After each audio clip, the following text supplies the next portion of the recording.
Merhabalar. Günaydın herkese. Valencia tatilimiz burada bitiyor. Yeni rotamız olan Barcelona'ya doğru geçiyoruz. Yine hızlı tren kullanacağız.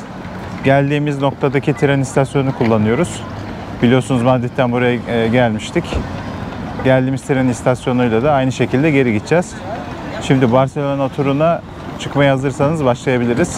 Bu arada kanalımıza abone değilseniz, abone olursanız şu an altta görmüş olduğunuz Instagram hesabımız ve YouTube hesabımızı takip edebilirsiniz. Instagram hesabını anlık olarak paylaşım yapıyoruz. Oradan da takiplerinizi bekliyoruz. Biletle ilgili zaten bunları açıklamalarda paylaşacağım. Evet. Seni dinliyoruz hayatım. Sen. Tamamdır. Şu anki biletimizi Renfe firmasının treni. Ama onun dışında ben tren biletlerimi Omio sitesinden aldım. Hatta uygulamasını indirdim. Ben internette başkasının linkiyle üye oldum. Bir arkadaşınızın linkiyle üye olduğunuzda 40 euroluk bir harcamanızda 10 euro düşük ödeyebiliyorsunuz. Ben de kendi linkimizi paylaşacağım. Eğer o linkten siz üye olduğunuzda hem bize 10 euro bakiye tanımlanacak hem de size.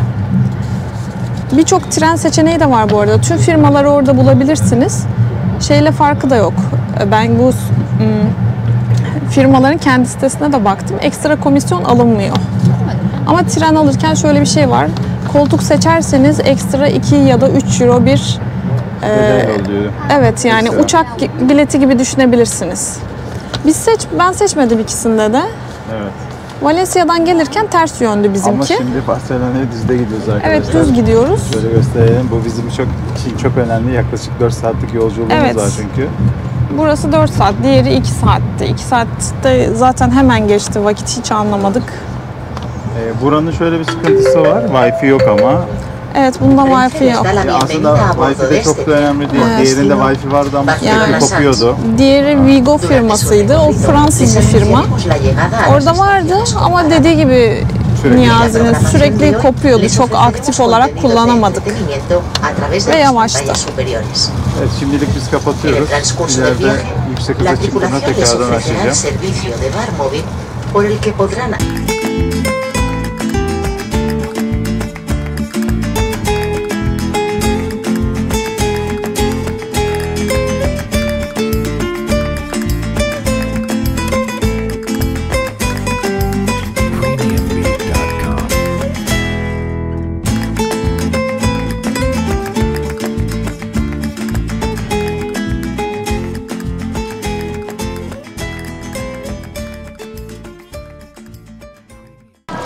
Evet, şimdi kalacağımız eve doğru gidiyoruz.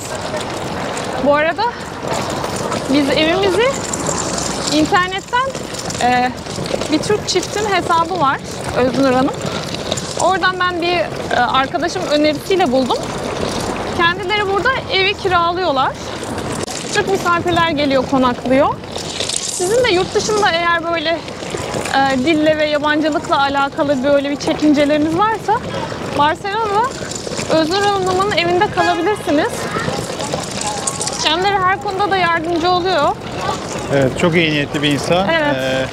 Zaten bilgilerini de arkadaşlar açıklamalarda paylaşırım. Instagram hesabını da arzu ederseniz Evet. siz de kalabilirsiniz. Zaten şimdi eve doğru ilerliyoruz. Eve doğru yaklaşınca evin içini de çekimini yaparım. Kalacağımız eve vardık. Hemen girişte bizi güzel bir mutfak karşılıyor. Burada çamaşır makinesi, fırın, bulaşık makinesi. Onun dışında ikramlık, sağ olsunlar Özür Hanımlar bizi düşünmüşler. Burada ikramlık bırakmışlar. Hemen girişinde burada 2 kişilik yatak var. Hemen önde oturma minderleri ve televizyon mevcut. Bunun dışında daha önceden gelenler var. Dikkatimi çekti, bakın. Yani burada çok güzel notlar bırakmışlar. Biz de eşimle birlikte not yazacağız kesinlikle. Burada da ufak bir oda var. Bu şekilde. Burada eğer bir işiniz olursa çalışabilirsiniz. Ben editlerimi burada yapmayı düşünüyorum şu an. Burada da ufak bir televizyon koymuşlar. Ev ufak ama çok şirin değil mi hayatım? Benim çok hoşuma gitti. Benim de hoşuma gitti. Burası La Rambla Caddesi'ne çok yakın. Yalnız masa çok kullanışlı olmuş bu arada. Evet. İlk kez gördüm onu. Evet. Yani çok Gerçekten. minimal eşyalar tercih edilmiş. Çok güzel döşenmiş yani. Böyle bir şey var şimdi yurt dışına biz kaldığımız yerlerde. Mecburen ayakkabıyla giriyoruz ve yanımıza ekstra terlik getiriyoruz. Evet, Burada ama gerek genelde kalmadı. Türk misafirler de geldiği için Çok herkes temiz. böyle temiz olduğu için. Şöyle yerleri de gösterebiliriz. Ya gerçekten benim hoşuma çok gitti. Yani Avrupa'da bir Türk konforu yaşayabilirsiniz diyelim. Burada Evet, banyo banyosu bakalım. da ufak ama çok kullanışlı. Yani çok sevimli bir ev. Şöyle geçebilirsin. Ben şöyle çekeyim. Minimal tatlı bir ev. Dediğim gibi temizlik çok üst düzeyde. Şöyle gösteriyorum. Evet, evde Duş A'dan olabileceğiniz. Z'ye her şey var bu arada. Diş macunu koymuşlar sağ olsun. Şampuan var, duş jeli var. Saç kurutma makinesi de var. Evet. Bazı yerlerde bu arada saç kurutma makinesi olmuyor. Otellerde olsa bile. Daha önce yaşadık. Biz genelde valizimize koyuyoruz ama böyle olunca da iyi oluyor tabii getirmeyen kişiler için. Biz yorulduk. 4 saatlik bir yoldan geldik çünkü.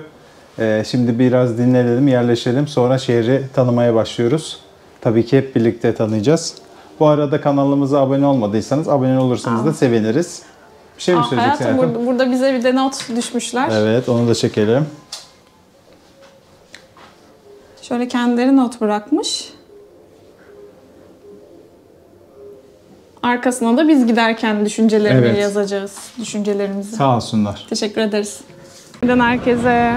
Evet, şu an neredeyiz hayatım? Şu an İspanya, Barcelona'dayız ve La Rambla Caddesi'ndeyiz. Burası Barcelona'nın en popüler, en turistik caddesi oluyor. Evet, yoğunluğun da olduğu yer burası oluyor. Şöyle çekeyim.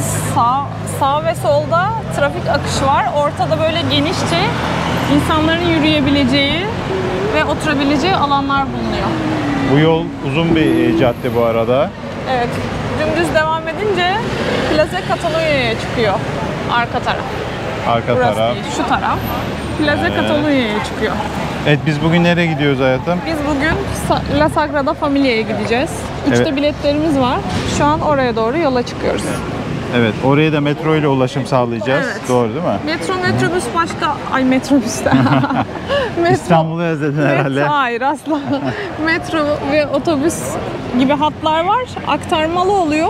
Şu an en yakındaki aktarmasız metro durağına gideceğiz. O zaman gidiyoruz. Ne taraftan? Karşıdan Bu gidiyoruz. taraftan gidiyoruz.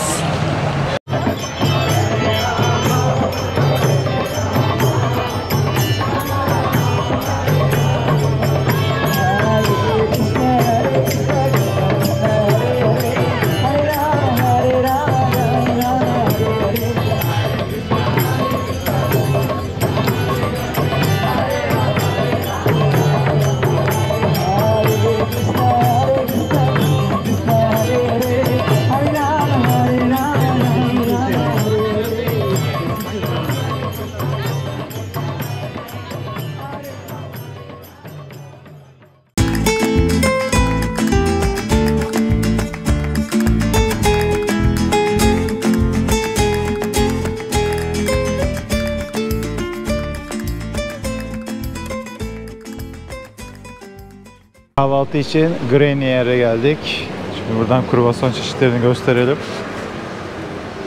2.75.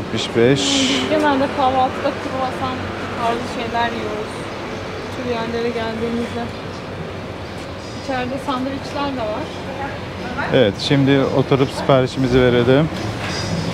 Bu şekilde.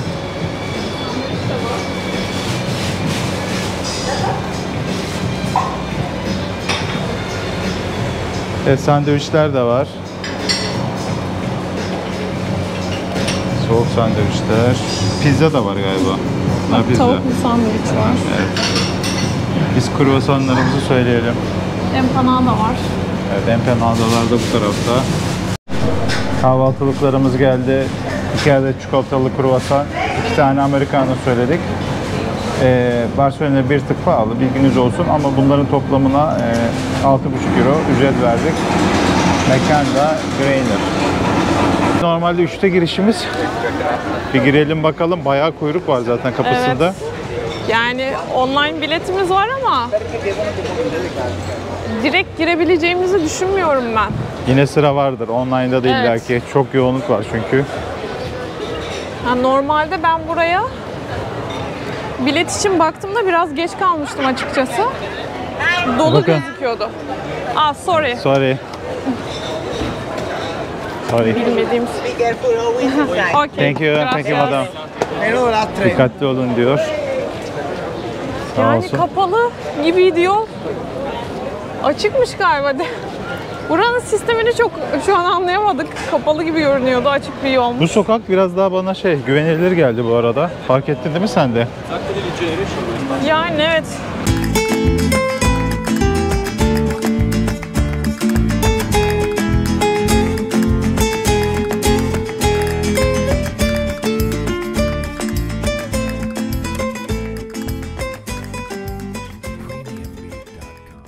İçeri girişimiz başladı.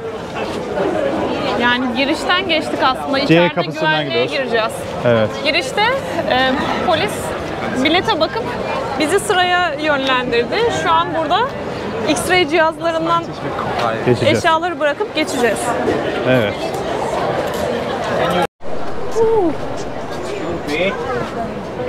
Evet şu an içeri girdik. Kontrolden geçtik. Kontrolden geçtik. Mahşeri kalabalıkla birlikte ilerleyeceğiz. Bakalım burada fotoğraf çekmek için duruyor insanlar. Evet. Biz böyle geçebiliriz.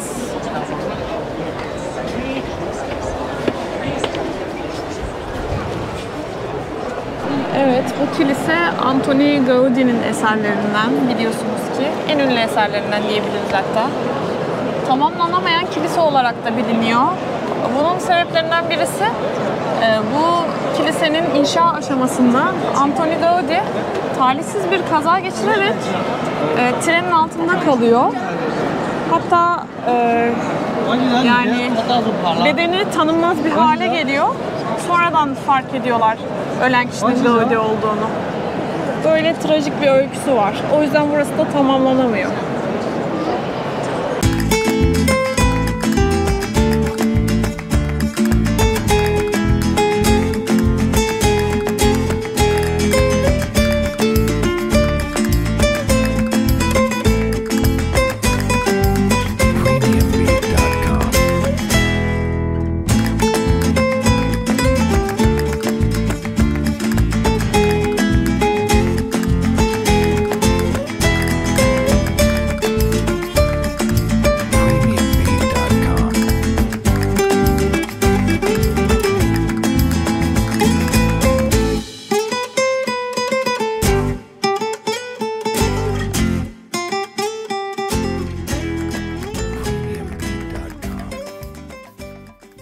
Evet arkadaşlar, Sagrada Familia turumuzu burada bitiriyoruz. Zaten Nasıl? çok büyük bir yer değil bu arada. Biz tek giriş aldığımız için kuleye çıksak belki daha uzun sürerdi ama yine oturduk içeride. Burada birazcık vakit geçirdik. Çok güzel. Şurayı bir çeker misin bak. Işık vurunca vitraylardan çok güzel ışınlar böyle renk renk içeri giriyor. Sanırım tam öğle saatinde iki taraftan da ışık vuruyor. Böyle ortaya geliyor. Biz 3'te geldiğimiz için tek taraftan güneş vuruyor. Diğer taraftan vurmuyor. Öğle saatleri daha idealmiş burayı gezmek için o yüzden. Daha güzel görüntüler yakalamak için. Aslında kalabalık var ama çok da birbirlerini rahatsız etmiyor insanlar. Evet. Şimdi biz yeni rotamıza doğru ilerliyoruz. Gidelim bakalım.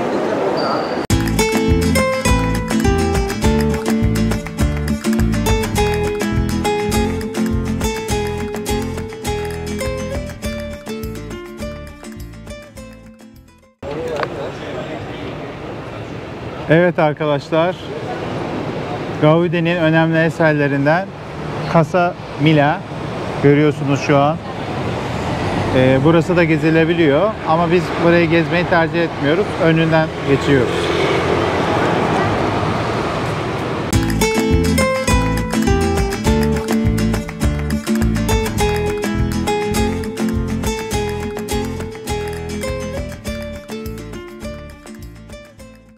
Ardacığım.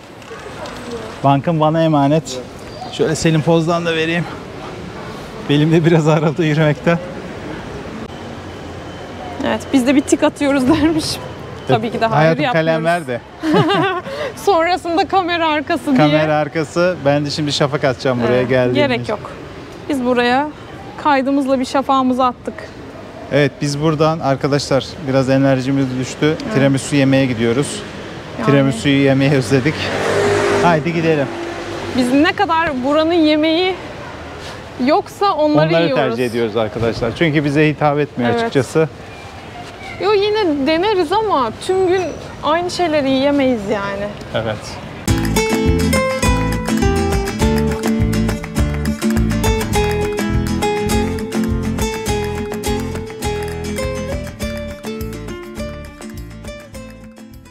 Evet arkadaşlar, hep İspanya'yı övüyormuşuz gibi gözükmeyelim. Olumlu şeylerinden bahsediyoruz. Tabii biraz da olumsuz şeylerinden bahsedelim. Gidelim. Sen başla hayatım önce istiyorsan. Yani yaz sokaklarda idrar kokusunu çok net alabilirsiniz. Evet, o biraz Sokaklara yapıyorlar yani. ama biz bunu Barcelona'da daha çok aldık. Evet, en çok, çünkü burası biraz daha karışık. Ben Madrid şimdi ve ırkçılık yapmak istemiyorum ama İspanyol vatandaşların bu kadar yaptığını düşünmüyorum. Diğer Ben de. yerlerdeki popülasyonlara göre. Ama yapıyor da olabilir, bilemeyiz insanları sonuçta. Bu kötü bir özellik. Hani sokaklarda, ana caddede bak, şurada demin burada aldım ben kokuyu, fark ettin mi? evet, Hani sadece ara sokaklarda değil. bolca koku alıyorsunuz Evet. arkadaşlar. Başka Biraz olumsuz. rahatsız edici açıkçası. İkincisi de çok yüksek sesli konuşuyorlar. Ha. Her dakika, sabah, Evet. öğle, akşam. Geceleyin partileri, her uykuyla ilgili sıkıntınız varsa burada biraz yaşamayla ilgili, yani Yani evde de parti yapıyorlar genelde. Yaşamayı da geçtim, atıyorum. Siz buraya tatile geldiniz diyelim. Sesten, gürültüden hoşlanmıyorsanız, ki biz genelde Türk insanlara alışık değiliz. Gece uyurken diyeyim. Dışarıda evlerin altlarında genelde kafeler oluyor işte. Pub'lar var. Evet, o tarz yerler var. İnsanlar sürekli konuşuyorlar. Gece 2'ye 3'e kadar sosyalleşiyorlar. O şekilde olunca tabii kaldığımız Bence- yere de çok fazla ses gidiyor. Bence 2-3 iyi. Ben sabah 5'te bile duyduğumu. Ya çok bizdeki Şahidim gibi ya. pimapen olayı da yok böyle. Evet. Kapatayım sıkı sıkı tüm sesi kessin gibi de değil camları. Zaten binaların çoğu eski arkadaşlar. Evet, eski Tarihi binalar. bina. Arkadaşlar tam konuşurken GoPro'nun pili bitti. Ben de hemen yedek bataryayı taktım. Onun dışında söyleyeceğimiz çok da olumsuz bir şey yok. Yani Var mı aklına gelen hayatım? yok gibi. Barcelona kalabalık ama. Yani Evet, çok Barcelona'ya açıkçası şöyle söyleyelim arkadaşlar. Önce Madrid'e gittik, sonra Valencia'ya gittik. Oradan Barcelona'ya geldik. Yani 3 şehir içinde birinci sıramız bizim eşimle Old Town, Valencia. Yani Eskişehir'in olduğu yer. Sakinliği özlediğimiz için Sakinliği de özledik olabilir bu arada. Yani zaten İstanbul'da çok yoğun bir tempodan yaşıyoruz Biraz açıkçası. sıkılıyoruz yani. Sıkılıyoruz zaten. Kalabalığı aslında çok sevmiyoruz. İstanbul'un artık tadı kaçmış durumda çünkü. Yani. Yaşayanlar bizi onaylayacaktır. Evet. Tıklım tıkış her yer. İkinci sırada Madrid'i tercih ediyorum. Barcelona'yı şu an geziyoruz. Daha yeni İkinci yeni günümüz. geziyoruz. Ama ben fikrimin değişeceğini çok düşünmüyorum. Yani sıralama ben Yani öncelikle gelirken Valencia bence sıralamayı Barcelona'dan başlatırsanız daha iyi İstanbul'dan olur. gelenler özellikle daha adapte olur. Şimdi biz biraz daha böyle sakinliğe alıştıktan sonra İstanbul'a gelmeden bir İstanbul karmaşasını Yoğunluğu önden yaşadık. yaşıyoruz gibi. Biraz o yüzden bocaladık. Bugün biraz daha adapte olduk. Daha iyi sokaklarını geziyoruz açıkçası. Hani fikrimin benim dediğim gibi değişeceğini düşünmüyorum. Bu kısımlar biraz daha rahat bu arada. Evet, bu Bizim kısımlar çok kaldığımız rahat. yer, o La Ramblas zaten çok merkezi bir yer, turistlerin noktası. O yüzden de biz ilk orayı gezmeye başladığımız için orası çok kalabalık geldi bize. Hayatım, bu arada burada güzel bir dondurmacı var. Evet, sıra var. Kapısında da sıra var, görüyorsunuz. Yani Zaten içerideki dondurmayı beğendim. Çıkan. yani bir tiramisu deneyelim. Bence dönüşte buraya da bir uğrayalım. Ne dersin? Dondurma da deneriz. Problem yok. Şu sağ tarafta bir tane kule var. Acaba ne kulesi? Bu arada Tiramisucu da şu tarafta kalıyor, hemen karşıda. Bölge Gracia bölgesi diye geçiyor. Barcelona bölge bölge ayrılmış durumda. Burası Gracia bölgesi. Evet, burası güzel. Tiramisucumuz Evet. şurası mı yoksa? Evet, orası Nabucco. Hemen Nabucco, deniyoruz. tiramisu. Hemen deniyoruz. Hemen bir deneyelim bakalım. Şekerimiz düştü. Evet, Yoğun tiramisu'ya tempoda. hasret kalmıştık. Evet. Bakalım beklentimizi karşılayacak mı? Yani İtalya'daki kaliteyi bulacağımızı düşünmüyorum ama büyük de İtalya'da da konuşuyor. hepsi aynı kalitede Değil. değil ki. Biz oradaki Tonarello'dan sonra diğerlerini Tonarello'dan beğenmedik. başkası bizce Yalan. yaramaz arkadaşlar. Haberiniz olsun. Giderseniz Tonarello. Yani gittiğimiz yerler arasında daha iyisi de olabilir bu arada. Yok Evet. değildir yani. Bakalım. Evet, tiramisucuya geldik. Oo. İçeri giriyoruz. Şöyle çekelim. Yani Ha. tiramisu'nun özelliği aslında böyle büyük borcamda yapıyorlar. Böyle, Ama güzel gözüküyor. evet, ben güzel çıkacağını düşünüyorum. Evet. Haydi alalım. Kruvasanları da var. Evet, kruvasanları da çekelim. Evet, şöyle çekebiliriz. Siparişlerimiz geliyor. Thank you. Gracias. Tiramisu güzel gözüküyor hayatım. Lattelerimiz de çok güzel. Thank you. Latteleri. Fena değil, güzel. Hafif kahve tadı da geliyor. Burası Gerçek- için bence olabilecek en iyi yerlerden olabilir belki. Gerçekten başarılı bu arada. Tabii Tonarello değil ama Ama sanırım orijinaline yakın olan böyle oluyor. Tonarello'daki biraz daha böyle muhallebi. evet muhallebimsiydi. Biz o yüzden sevdik onu. Bu O güzel. zaman biz bunları bitirelim. Sonra tekrardan gezmeye devam edeceğiz. Görüşmek üzere. Arkadaşlar, tiramisu'muzu yedik. Gezmeye devam ediyoruz. Yerel bir tane fırın gördüm. Ekmekleri çok değişik bu arada. Şundan alıp denemek istiyorum. Merak ettim tadını. Baksana Güzel şekilli. ekmekler falan gayet güzel. Alalım mı bir tane, Bak. deneyelim mi? Ekmeği mi? Şunu mu? Tamam, al istersen. Ya da yemek yeriz ya, hiç almayayım. O zaman şöyle gidelim. Evet, biz gezmeye devam ediyoruz. Yani çünkü tiramisu ve kahve birazcık bizi kesti. Evet, çok güzeldi ama yani hiç bu kadar iyi olacağını beklemiyordum açıkçası. Tahminimden bir tık Yani- daha iyi geldi. Hafif ya, biz Türkiye'de de bazı yerlerde yiyoruz ama Türkiye'de birazcık şekeri mi fazla oluyor? Evet, Yani onu bir dengeleyemiyorlar. olmamışlık oluyor. Çok iyi yapan yerler varsa yazabilirsiniz bu arada. Danilo'nun restoranına gitmedik ama Danilo'daki iyi olabilir. Evet arkadaşlar, öneriniz varsa yoruma belirtirsiniz. Hayatım, dondurma yiyecek mi burada? Bak, Dondurmacı sırada var. sırası. Şimdi tiramisu'dan sonra ay, dondurmalar Ama çok güzel görünüyor. dondurmaları Bir çok iyi çekelim mi? gözüküyor. Şu an içerisi kalabalık ama gelato. Ama gerçekten iyi. Yalnız dondurma İnsanlar- gerçek İtalyan dondurması gibi duruyor. Bence de. Buradaki dondurmaların çoğu gözümüze güzel gözükmedi bizim. Yok, bu bölge bence yemek konusunda da iyi. Evet, bana da öyle Kafe gibi geldi. vesaire, onlar da başarılı. Öyle Yani o gözüküyor. meydanda başka kafeler de vardı. Hepsi de güzel duruyordu. Bence her yerde bir şey yenilebilir yani. Barcelona'da çok fazla gezilecek böyle müze tarzı yerler var. Özellikle bu Gaudí'nin eserleri. Biz hepsine giremeyeceğiz. Çok girmeyi de tercih etmiyorum ben çünkü bir iki yere gideceğiz yani. Onun dışında böyle havanın tadını çıkarmak, serbest bir şekilde sokaklarda yürümek daha hoş geliyor bana. Biraz da alışveriş kısmı tabii.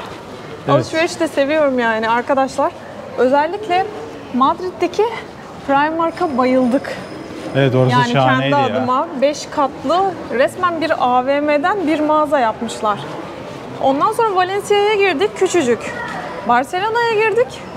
Valencia'dakinden biraz daha büyük ama çok kalabalık, tıkış tıkış, insanlar çok fazla. Çok güvenlik var orada. Evet. Madrid'tekinde o kadar yoktu. Madrid'deki dehşet güzel. Uygun fiyatlı bir de. Bazı ürünlerde hatta üzerine Made in Türkiye yazıyordu yani.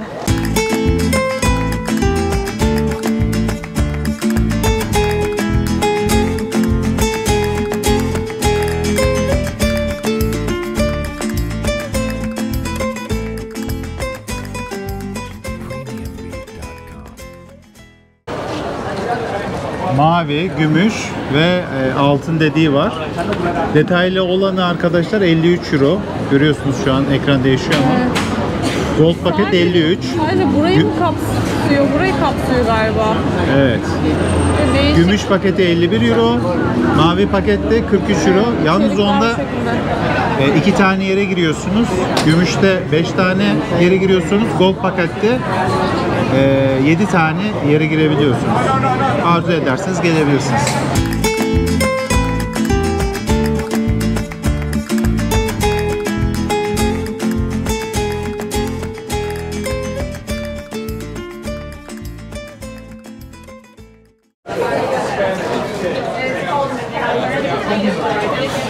Evet arkadaşlar, ismimizi yazdırdık. Görevli 10 dakika bekleyeceğimizi söyledi. Bakalım inşallah 10 dakikada içeri girebiliriz. Yemekleri denemiş olacağız. Sonunda oturduk. Aslında çok beklemedik hayatım. Bir 10-15 dakika falan bekledik. Evet, Sıra evet. geldi çabuk. Dediği gibi yani 10 dakika demişti bize sıradayken. O kadar erken oldu. Ama tabii seçime göre değişir. Biz bir seçenek belirtmedik. Dışarıdaki masayı verdiler bize. Evet, siparişlerimizi söyleyelim hayatım. Bu patatesli, soğanlı ve mantarlı omlet. Spanish omlet diye geçiyor. Bu ballı patlıcan cipsi. Güzel Bu da gözüküyor. en meşhur tapaslarından patatas bravas. Onun yanında böyle domatesli ekmek isteyip istemediğini soruyorlar. Biz ekmek istedik. Bir de kola aldık. Biz alkol kullanmıyoruz. Evet, şimdi bunların tadına bakalım. Evet, Sonra ilk tapas deneyimimiz olacak bu arada. Bu mekan 19.000 yorumlu yani. Tercihimizi burada yapalım dedik. evet, mekanı da gösterelim. Bakın Catalana hala sıra var. Şu yan taraflarda. Evet, şimdi biz deniyoruz. Hangilerini beğendik söyleyelim. Zaten bu gelen domatesli ekmekleri güzeldi. Evet, Onun- üzeri zeytinyağlı bu arada o ekmeği. Evet evet, buradan bir zoomlayabilir misin hayatım? Evet. Onun dışında Spanish Omlet. omletleri mantarlı ve soğanlı mı almıştık hayatım? Mantar, soğan, patates. Bir de mantarsız seçeneği vardı. Biz mantarlı olanı seçtik. Evet, o da çok güzeldi. Biliyorsunuz Valencia vlogumda denemiştim onu. Farklı türünü denemiştim. Onu da çok beğendim. Bu aldığımız patatesli, Patatas bravas. evet, patatas bravas en garanti olanı tercih ettik. Bunu çok beğendik. Üstündeki sos muhtemelen mayonez, Mayoneze benziyor. sarımsaklı mayoneze benziyor. Olay şu kırmızı sos. Evet, acılı sosu çok güzeldi. Bu arada kurutulmuş patlıcan, Patlıcan cipsi bu. patlıcan cipsi. Bu da aslında güzel ama üstünde bunun bizim pekmeze benzeyen bir sos var. Evet. Onu andırıyordu tadı. O yüzden hani bunu bir sosu olmasa daha çok severdim. Bir de çok hafif bunda yağ var. Yağ olduğu için Biraz yağlı. ağır geldi bize açıkçası. Yani bu tatlı sosla bence yenebilecek bir şey değil. Evet. Bunu böyle sadece sossuz cips olarak daha güzel. Yani Evet, bizim arkadan- damak zevkimize daha çok. Evet arkadaşlar, bir de tabii ki tuzları eksik olduğu için Evet, garsondan tuz tuz istedik. istedik. Tuzladık. Daha güzel oldu. Evet. Genel olarak ben beğendim hayatım. Sen de beğendin herhalde. Evet evet ben de beğendim. Denemek Buradan istedim. fiyat çekim mesela patatas bravas nerede? Şurada. 4.95. Yani, tahmini söylüyorum. 20 ile 30 euro civarı bir şey tutacak. Gelirse ekleriz.